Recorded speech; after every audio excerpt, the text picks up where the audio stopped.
എന്താ ചേട്ടാ പേര്? പേര് BT ജോർജ്. തൊഴിൽ ആയുധ വ്യാപാരം. ആയുധ വ്യാപാരം കൊണ്ട് പദം കൊണ്ട് ഉപേക്ഷിക്കുന്നത് പ്രശ്നങ്ങളുടെ പരിഹാരത്തിന് ഉതകുന്ന പുസ്തകങ്ങളും മാസികകളും പത്രമാസികകളും വിവരണം നടത്തിക്കൊണ്ടിരിക്കുന്നു. അജ്ഞത, ആർത്തി, സ്വാർത്ഥത. മതം, മദ്യം, മത്സരം. മതം, മദ്യം, മത്സരം വാഴും മനസ്സിൽ വിദ്യ വിഫലം. വിദ്യ കൊണ്ട് അറിയേണ്ടതറിയാതെ വിദ്വാന് നടിക്കുന്നത് ചിലർ. തത്വചിന്തനായ സോക്രട്ടീസ് എഴുതി ജനത്തിൻ്റെ അജ്ഞത സർക്കാരിൻ്റെ ശക്തി. ഇന്ന് അത് വളരെ രൂക്ഷമായിക്കൊണ്ടേയിരിക്കുന്നു. തന്ത്രം പഠിച്ച മന്ത്രിയും മന്ത്രം പഠിച്ച തന്ത്രിയും കുശാഗ്രപത്തിൽ അഗ്രഗണ്യർ. ഇരകളോ ആർത്തിയുടെ മൂർത്തിഭാവങ്ങൾ. അർത്ഥമറിയാത്ത അമൂർത്താശങ്ങളും ആഴക്കടലിൽ മുങ്ങിയും തൂങ്ങിയും ചാകാൻ വിധിക്കപ്പെട്ട ബലിമൃഗങ്ങൾ. Ballot is powerful than bullet. ഈ കേവല സത്യം പോലും മനസ്സിലാക്കാൻ കഴിയാത്ത ഇരകൾ സാമ്പത്തിക പ്രതിസന്ധിയും ആരോഗ്യ പ്രശ്നവും മൂലം ദുഃഖദുരിതങ്ങളുടെ കാലിൽ മുങ്ങിയും തൂങ്ങിയും ചാകുന്നു. ആധുനിക വൈദ്യശാസ്ത്രത്തിൻ്റെ പിതാവായ ഹിപ്പോക്രാറ്റസ് പതിറ്റാണ്ടുകൾക്ക് മുമ്പ് എഴുതി, നിൻ്റെ ഭക്ഷണം തന്നെ മരുന്ന്, മരുന്ന് തന്നെ ഭക്ഷണം. ഈ കേവല സത്യം പോലും മനസ്സിലാക്കാൻ കഴിയാത്ത മടിയരും മഠയരും തങ്ങളുടെ ഭക്ഷണം എന്താണെന്നും ശത്രു ആരാണെന്നും പക്ഷിമൃഗാദികൾക്ക് നിശ്ചയമുണ്ടെങ്കിലും ആറാം ഇന്ദ്രിയത്തിനുടമകൾക്ക് അത് മനസ്സിലാക്കാതെ പോയതിൻ്റെ കാരണം ബുദ്ധിയുടെ അഹന്തയും ധനത്തിൻ്റെ ധാർഷ്ട്യവും. ചക്രത്തിൻ്റെ കണ്ടുപിടുത്തം വ്യവസായ വിപ്ലവത്തിന് വഴിയൊളിച്ചു. നാണയത്തിൻ്റെ കണ്ടുപിടുത്തം മാനവരാശിയുടെ സർവനാശത്തിനും. കാലാവസ്ഥാ വ്യതിയാനവും ആഗോളതാപനവും നാം ഇന്ന് അഭിമുഖീകരിച്ചുകൊണ്ടേയിരിക്കുന്നു. Containment and contemplation is the only solution of each and every problem. വിശുദ്ധർ അപേക്ഷിക്കും, അശുദ്ധർ അപേക്ഷിക്കും. സെൻട്രൽ PUCയിൽ ആകെ 7 മെമ്പർമാരാണ് ഉള്ളത്. കൊച്ചു കേരളത്തിലാകട്ടെ 21 പേര്. അവരുടെ ശമ്പളം ഒറ്റയടിക്ക് 1.6 ലക്ഷം കൂട്ടിയിട്ടും ആർക്കും ഒരു പ്രതിഷേധം വരെയില്ല. വെള്ളക്കാർ മാറി കൊള്ളക്കാർ ഭരിക്കുന്നു. കൊള്ളക്കാരുടെ ഭരണം മൂലം സംഭവിക്കുന്ന ദുരന്തങ്ങളും നിസ്സാരമില്ല. ക്ഷേമ പെൻഷൻ കൊടുക്കാൻ 1600 രൂപ കൊടുക്കാൻ പോലും നിർവാഹമില്ലാത്ത അവസ്ഥയിൽ ഖജനാവ് ചോർന്നുപോയി. മറിയക്കുട്ടിമാർ പിച്ചച്ചുട്ടി എടുത്തിട്ടും ക്ഷേമ പെൻഷൻ ഉറപ്പുവരുത്താൻ കഴിയാത്ത സാമ്പത്തിക പ്രതിസന്ധിയിൽ സർക്കാർ അകപ്പെട്ട് കഴിഞ്ഞു. വരവ് അറിഞ്ഞ് ചെലവഴിക്കണമെന്നാണ് നമ്മുടെ പൂർവികരെ പഠിപ്പിച്ചിരിക്കുന്നത്. ഭരണകൂടം മാത്രമല്ല, വ്യക്തികളും ഈ നിയമങ്ങളെ മുഴുവൻ ലംഘിച്ചുകൊണ്ടുള്ള ജീവിതശൈലിയാണെന്ന് അനുവർത്തിക്കുന്നത്. പശുത്തൊഴുത്തിന് പോലും 40 ലക്ഷം മുടക്കിയ ആ കാര്യം അങ്ങാടിപ്പാട്ട്. തെളിഞ്ഞ മനസ്സിൻ്റെ ഉയർന്ന ചിന്തയുടെ ഉടമയായ പങ്കജാക്ഷിക്കുറിപ്പ് 4 പതിറ്റാണ്ടുകാലം പ്രചരിപ്പിച്ച മുഖ്യ ആശയം ഭരണകൂടം, പള്ളിക്കൂടം, അച്ചുകൂടം 3 കൂടങ്ങളെ കുഴപ്പമുണ്ടാക്കിയത്. ഈ കേവല സത്യം പോലും മഠയർക്ക് ഇതുവരെ മനസ്സിലാക്കാൻ കഴിഞ്ഞിട്ടില്ല. കാരണം മതമെന്ന കറുപ്പും രാഷ്ട്രീയം എന്ന കഞ്ചാവും ഓവർഡോസിൽ കഴിക്കുന്നവർക്ക് ശരിയായ ചിന്താശേഷി നഷ്ടപ്പെടുന്നു. ബന്ധുവാർ, ശത്രുവാർ, മൃഗതുല്യരായി മനുഷ്യർ വളരുമോ? സമൂഹത്തിലെ താഴെത്തട്ടിൽ പ്രവർത്തിക്കുന്ന ഏറ്റവും ദുർബല വിഭാഗക്കാരാണ് ആശാവർക്കർമാർ. അവർ തുച്ഛമായ ശമ്പളത്തിന് വർക്ക് ചെയ്യുന്നു. അല്പം ശമ്പള വർധന വേണ്ടിയിട്ടുള്ള നിരന്തര സമരം നടത്തിയിട്ടും ഭരണാധികാരികളുടെ ബദിരകരണങ്ങളിലാണ് ഇവരുടെ ആവശ്യം പതിച്ചിരിക്കുന്നത്. പദ്ധതി അദാനിക്ക് തീരെഴുതി കടൽമ കലിതുള്ളി മുക്കുവന്മാരുടെ ജീവിതം ഇന്ന് സിമൻറ്റ് ഗോഡൗണുകളിൽ എത്ര ദയനീയ അവസ്ഥയാണ്. അവരുടെ ഇത്തരത്തിലുള്ള പ്രധാനപ്പെട്ട കാര്യങ്ങളെപ്പറ്റി ചിന്തിക്കാനോ അതിന് പരിഹാരം കാണാനോ ആരും മുതിരുന്നുമില്ല. ആരാൻ്റെ അമ്മയ്ക്ക് ഭ്രാന്ത് വന്നാൽ കാണാൻ നല്ല ശേല എന്നാണ് പൊതുസമൂഹത്തിൻ്റെ നിലപാട്. ഈ വിഴിഞ്ഞ പദ്ധതിക്കെതിരെ പശ്ചിമഘട്ട സംരക്ഷണ സമിതി ഉശിരൻ സമരം നടത്തിയിരുന്നെങ്കിലും ആളുവർത്തം കുറവായതുകൊണ്ട് അത് സാവകാശം കെട്ടടങ്ങി. അന്ന് മതമേലാളർ അവരോടൊപ്പം അണിചേർന്നിരുന്നെങ്കിൽ മുളയിലേ നിന്നുള്ളമായിരുന്നു. ഗാഡ്ഗിൽ കമ്മീഷൻ റിപ്പോർട്ട് നമ്മുടെ പരിസംരക്ഷണത്തിൻ്റെ മാഗ്ന കാർട്ടയാണ്. 140 MLA-മാരിൽ ഒരു MLA മാത്രമാണ് അതിനു വേണ്ടിയിട്ട് ശബ്ദം ഉയർത്തിയത്. എന്തുകൊണ്ട് ബാക്കിയുള്ളവർ അനങ്ങയില്ല? More are needy because a few are greedy.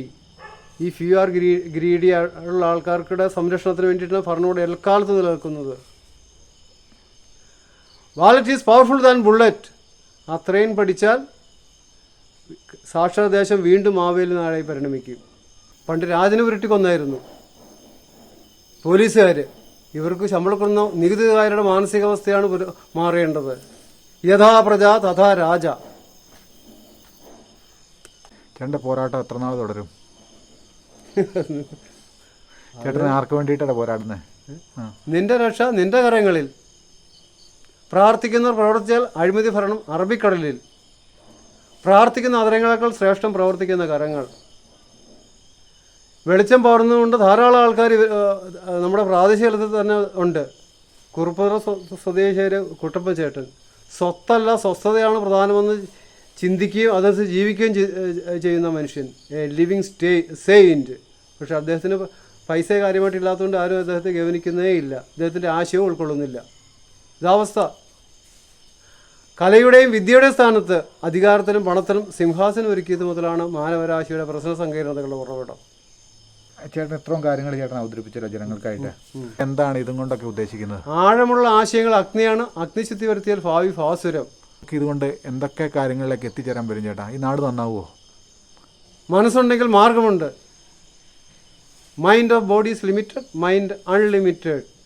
Unlimited പവറുള്ള മൈൻഡ് എല്ലാവർക്കും ഉണ്ട്. പക്ഷെ ഇതാരും ട്രേസ് ചെയ്തിട്ടില്ല, അത് ഒബ്സർവ് ചെയ്യണില്ല, അത് ഫോളോ ചെയ്യുന്നില്ല. പുതിയ തലമുറയിലെ പിള്ളേർ കള്ളിനും കഞ്ചാവിനും ഒക്കെ അഡിക്റ്റ് ആകുന്നു. റോഡരികൂടെ പോലീസുകാർ മദ്യപിച്ചിട്ടുണ്ടോയെന്ന് ഊതിക്കാനായിട്ട് നോക്കുന്നു. MDMA പോലുള്ള മാരക മരുന്നുകൾ അടിച്ചിട്ട് പിള്ളേർ വനുണ്ട്. പിള്ളേർ പോലീസുകാരെ വിഡ്ഢികളാക്കി കടന്നു പോകുന്നു. എന്താ ചേട്ടാ അതിനെതിരായിട്ട് ചേട്ടൻ പറയാനുള്ളത്?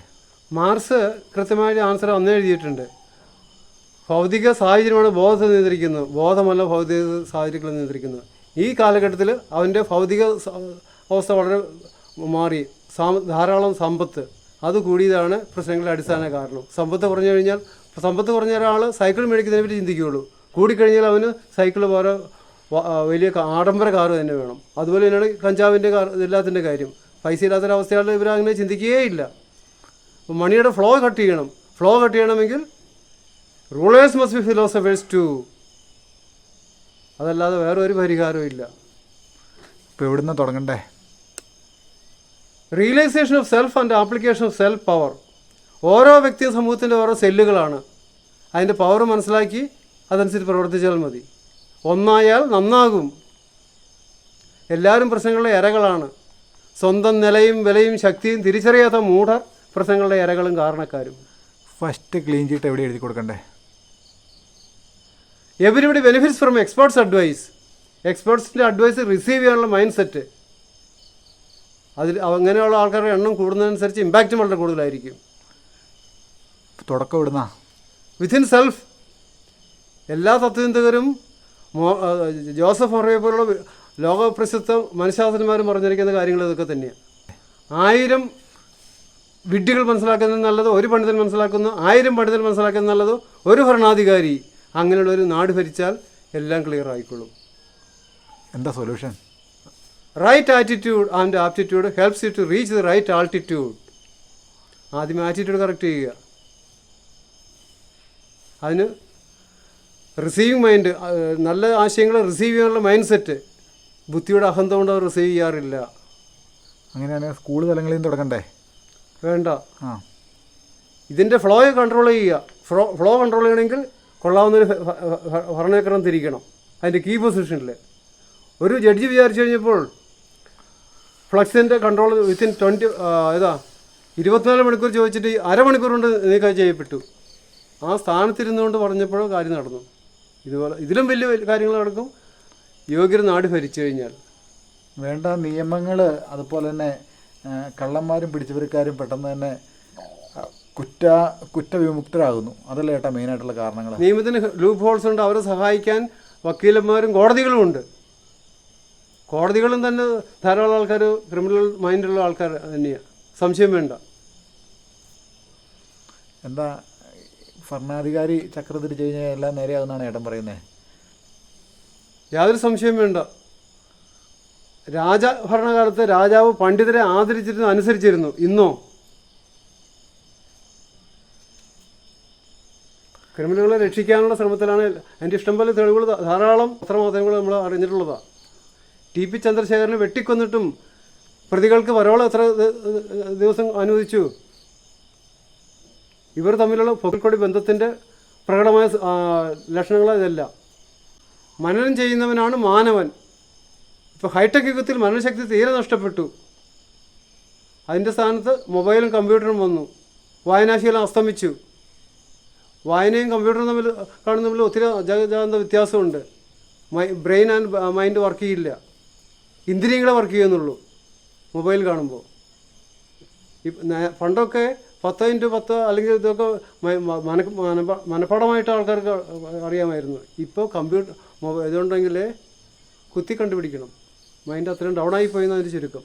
ഇതിലുണ്ട് കാട്ടിലെ തടി തേവരുടെ ആന വലിയടാ വലി, നികുതി പണം ഇഷ്ടം പോലെ പൊട്ടടിക്കാൻ ഇരിക്കുന്ന ഇതെല്ലാം ഒത്തിരി കാര്യങ്ങൾ ധാരാളം നടന്നുകൊണ്ടിരിക്കുന്നുണ്ട്.